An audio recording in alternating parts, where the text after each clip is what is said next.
بسم اللہ الرحمن الرحیم۔ آج کے کالم کا عنوان ہے ہم اسلام کے قابل نہیں۔ کرسٹینا میری بڑی بیٹی اللہ تعالیٰ کی طرف سے میرے نام پہلا پیغام تھی۔ وہ پیدا ہوئی، وہ ٹرے میں پڑی تھی، میں نے اس کی طرف ہاتھ بڑھایا اور میں حیران رہ گیا۔ میری بیٹی اپنے پاؤں پر کھڑی ہو گئی۔ وہ 10 ماہ کے بچے کی طرح اپنی ٹانگوں اپنے پاؤں پر کھڑی تھی۔ میں میڈیکل ڈاکٹر تھا، دنیا کے شاندار ترین ہسپتال کا ڈائریکٹر تھا۔ میری پوری زندگی میڈیکل سائنس اور اینتھروپالوجی میں گزری تھی۔ میں جانتا تھا انسان کا بچہ پیدا ہونے کے فوراً بعد اپنے پاؤں پر کھڑا نہیں ہو سکتا۔ ہم انسان آہستہ آہستہ کھڑا ہونا سیکھتے ہیں، مگر میری بیٹی کرسٹینا پیدائش کے چند گھنٹے بعد ٹرے میں کھڑی تھی اور اپنی چمکدار آنکھوں سے میری طرف دیکھ رہی تھی۔ میں نادان تھا، میں بے وقوف تھا، میں اللہ کے اس پیغام کو میڈیکل معجزہ سمجھا اور بھول گیا۔ لیکن پھر میرے اللہ نے مجھے دوسری کال کی اور یہ کال بہت خوفناک تھی۔ میں بے اختیار اس کے سامنے جھک گیا اور میرے اللہ نے مجھے اٹھا کر اپنے سامنے بٹھا لیا۔ یہ ڈاکٹر لارنس براؤن کی کہانی کا ایک حصہ تھا۔ دوسرا حصہ کیا تھا، ہم اس طرف جانے سے پہلے ڈاکٹر لارنس براؤن کے بارے میں جانیں گے۔ لارنس براؤن 1959 میں سان فرانسسکو میں پیدا ہوئے۔ خاندان 1677 عیسوی سے امریکہ میں تھا اور یہ لوگ جدی پشتی عیسائی تھے۔ لارنس براؤن خاندان سے مختلف تھے۔ یہ شروع ہی میں مذہب سے باغی ہو گئے، یہ ملحد بن گئے۔ دنیا کی 2 بہترین یونیورسٹیوں سے اعلیٰ ڈگریاں حاصل کیں۔ کارنل یونیورسٹی سے آرٹس اینڈ سائنس میں گریجویشن کی اور براؤن یونیورسٹی میڈیکل کالج سے میڈیسن میں ڈاکٹریٹ کی۔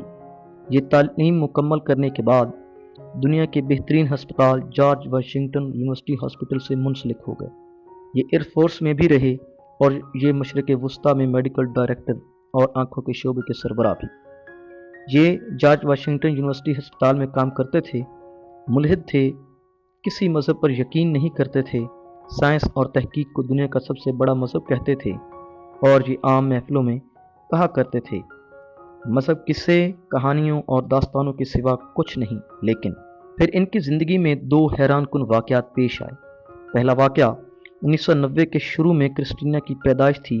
Christina George Washington university hospital میں پیدا ہوئی۔ ڈاکٹر لارنس براؤن نے اس کی طرف ہاتھ بڑھایا اور بچی اپنے پاؤں پر کھڑی ہو گئی۔ میڈیکل سائنس کے پاس اس معجزے کا کوئی جواب نہیں تھا۔ ڈاکٹر نے اس واقعے کو مشکل سے ٹرم میں تبدیل کیا اور اسے کرسٹینا سنڈروم کا نام دے دیا۔ ڈاکٹر لارنس اس واقعے کے بعد بھی ملحد ہی رہے۔ یہ اپنے عقائد کا برملا پرچار بھی کرتے رہے۔ دوسرا واقعہ کرسٹینا کی پیدائش سے 10 ماہ بعد پیش آیا۔ 10 اکتوبر 1990 کو اللہ تعالیٰ نے انہیں دوسری بیٹی اینا عنایت کی۔ یہ بچی پیدائشی طور پر دل کی خوفناک بیماری کا شکار تھی۔ یہ سر سے پاؤں تک نیلی پیدا ہوئی تھی۔ یہ نیلا رنگ ثابت کرتا تھا بچی کا خون آکسیجن جذب نہیں کر رہا۔ چنانچہ بچی کو پیدائش کے فوراً بعد آپریشن تھیٹر شفٹ کر دیا گیا۔ ایکس رے ہوا، پتہ چلا بچی کے سینے میں دل کی مرکزی آرٹری بند ہے۔ ڈاکٹر لارنس خود ڈاکٹر بھی تھے اور ڈائریکٹر بھی۔ یہ جانتے تھے بچی کی اوپن ہارٹ سرجری ہوگی، پورا سینہ کھولا جائے گا اور دل کی مرکزی رگ کاٹ کر اس میں عارضی نالی لگائی جائے گی۔ یہ انتہائی مشکل آپریشن ہوگا، بچی اس میں بچ نہیں سکے گی، اور یہ اگر بچ بھی گئی تو نالی زیادہ دنوں تک کام نہیں کرے گی۔ بچی 2-3 برس بعد ایک بار پھر اس تکلیف دہ عمل سے گزرے گی اور یہ اس میں ضرور انتقال کر جائے گی، اور یہ اگر اس میں بھی بچ گئی تو بھی یہ زیادہ برسوں تک زندہ نہیں رہ سکے گی۔ یہ بیماری اسے 5-7 برسوں میں والدین سے چھین لے گی۔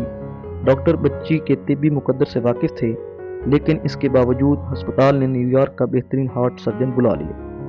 ڈاکٹروں کی ٹیم بھی پہنچ گئی۔ بچی کو آپریشن تھیٹر میں لٹا دیا گیا۔ سرجن آلات سیدھے کرنے لگے اور ڈاکٹر لارنس پریشانی کے عالم میں آپریشن تھیٹر سے نکلے اور بے چینی سے کوریڈور میں ٹہلنے لگے۔ وہ ٹہلتے ٹہلتے آخری سرے تک پہنچ گئے۔ انتظامیہ نے چند سال قبل مریضوں کے لواحقین کے لیے ہسپتال میں دعا کا کمرہ بنا دیا تھا۔ یہ فقط ایک کمرہ تھا، کمرے میں دیواروں اور قالین کے علاوہ کچھ نہیں تھا۔ لواحقین وہاں آتے تھے اور اپنے اپنے عقائد کے مطابق عبادت کرتے رہتے تھے۔ ڈاکٹر لارنس دعا کے کمرے کے سامنے پہنچے، بے اختیار ہوئے، جوتے اتارے اور اندر داخل ہو گئے۔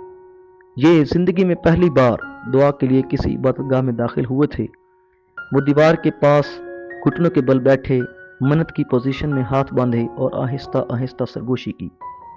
ए खुदा, अगर तुम हो तो प्लीज़ मेरी मदद करो। मुझे तुम्हारी मेहरबानी की ज़रूरत है। मैं तुमसे वादा करता हूँ, अगर मेरी बेटी बच गई, ये अगर सेहतमंद हो गई, तो मैं वो मज़हब इख्तियार कर लूँगा जो तुम्हें सबसे अच्छा लगता है। वो बार बार ये कह रहे थे और आंसू पूछ रहे थे। ये सारा अमल 15 मिनट पर मुहित था। वो 15 मिनट बाद ऑपरेशन थिएटर में पहुंचे और हैरान रह गए। सर्जन एक कोने में परेशान खड़ा था और ऑपरेशन की टीम हैरत से एक दूसरे को देख रही थी, जबकि बच्ची अपना अंगूठा मुंह में देकर चमकदार नीली आंखों के साथ कभी दाएं देख रही थी और कभी बाएं। हिना ऑपरेशन और दवा के बगैर अचानक ठीक हो गई थी। बच्ची का दोबारा एक्सरे हुआ।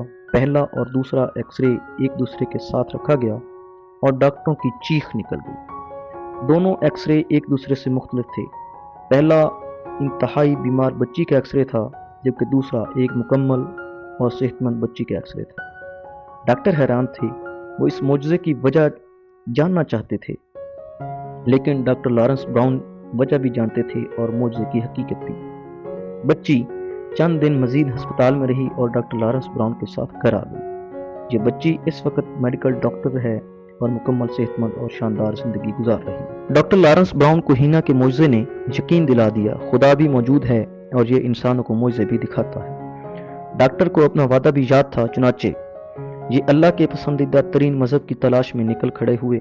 ईसाइयत का मुतालिया किया, यहूदी किताबें पढ़ी, ये बुद्ध मतों और हिंदुओं के पास भी गए, पोप और रबी आज़म से भी मिले और भारत और तिब्बत भी गए, लेकिन कोई मज़हब इनके दिल को ना छू सका।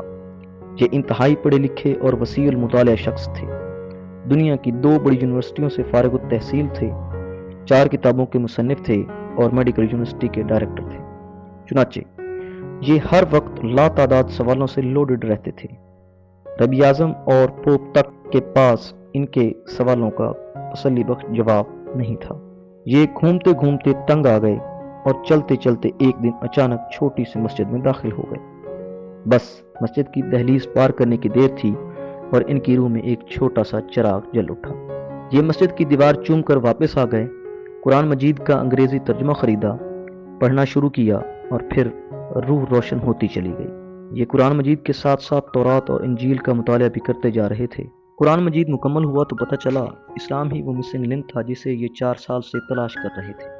ये इसके बाद सीरत नबी की तरफ मुतवज्जे हुए, सीरत की किताबें पढ़ी और फिर अंदर नूर ही नूर जमा हो गया। डॉक्टर लॉरेंस ब्राउन को हिदायत मिली और ये 1994 में मुसलमान हो गए। ये अब मरीजों का इलाज करते हैं, इस्लाम का मुताला करते हैं, नमाज पढ़ते हैं और तबलीग फरमाते हैं। ये 6 किताबें तहरीर कर चुके हैं।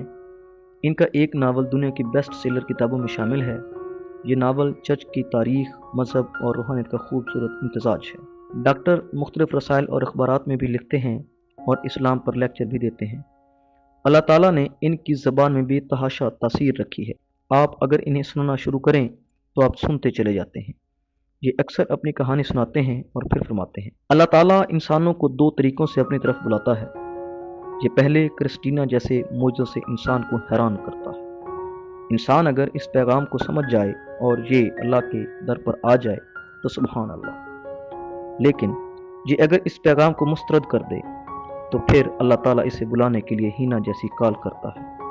हम अगर ये भी सुन लें तो भी क्या बात है, हम पर हिदायत के दरवाजे खुल जाते हैं। लेकिन अगर हम ये कॉल भी मिस कर दें तो फिर अल्लाह ताला हमारे दिलों पर मोहर लगाकर दूसरे लोगों की तरफ मुतवज्जो हो जाता है। वो नए लोगों को तलाश करता है।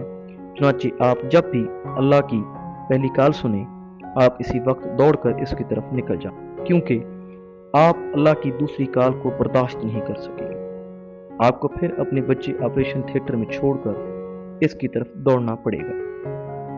मैं जब भी डॉक्टर लॉरेंस ब्राउन जैसे लोगों को सुनता हूँ और फिर अपने आप को देखता हूँ तो हमेशा मेरे दिल से आवाज़ आती है, अल्लाह ताला ने इस्लाम डॉक्टर लॉरेंस ब्राउन जैसे अजीम लोगों के लिए उतारा। हम जैसे जाहिल और जालिम इसके हकदार नहीं हैं। हम जहालत और जुल्म के अलावा किसी चीज़ को डिज़र्व नहीं करते। शायद इस्लाम हमारे जैसे जाहिलों के लिए नहीं था।